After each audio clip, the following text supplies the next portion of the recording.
When it comes to loaded carries, if there is a rule besides do them, okay, so there's rule number one, do them.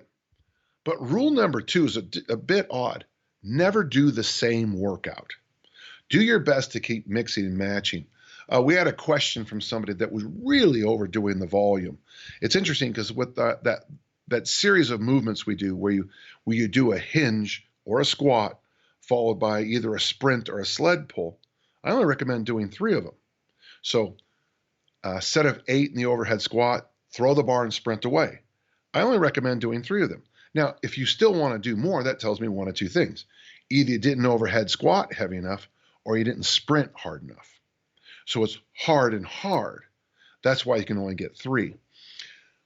When you start over-voluming loaded carries, you're starting to turn yourself into a coal miner from the 1800s, okay? And that's fine, except they didn't have a long, great, wonderful life, okay? What you're using the loaded carries to do is build work capacity.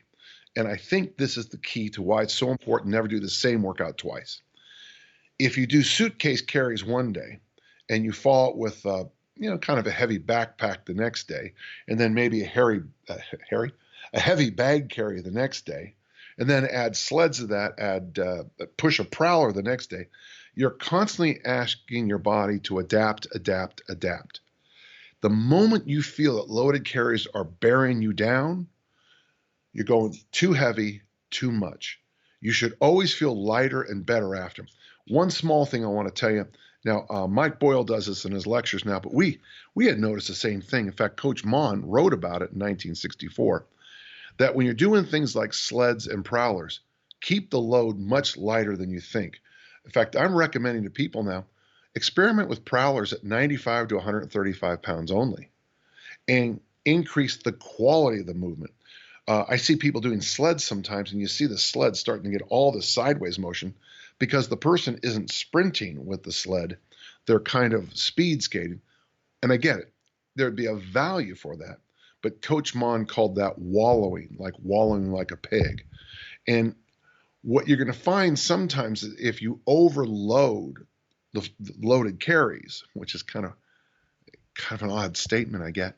But if you overload the loaded carries, you're getting yourself into that same situation where you're beating yourself down. So if you're ever having problems with loaded carries, certainly have a tough day. In my world, that's Friday. Friday is a tough loaded carries day. But you got to do a little bit every day. And the idea is to keep moving things around, keep changing things, keep your volume reasonable someday, raise your load another day, occasionally have a high load, high volume day. But I don't know if you'd want to do that more than once a month if you want to keep coming back and keep repeating the workouts.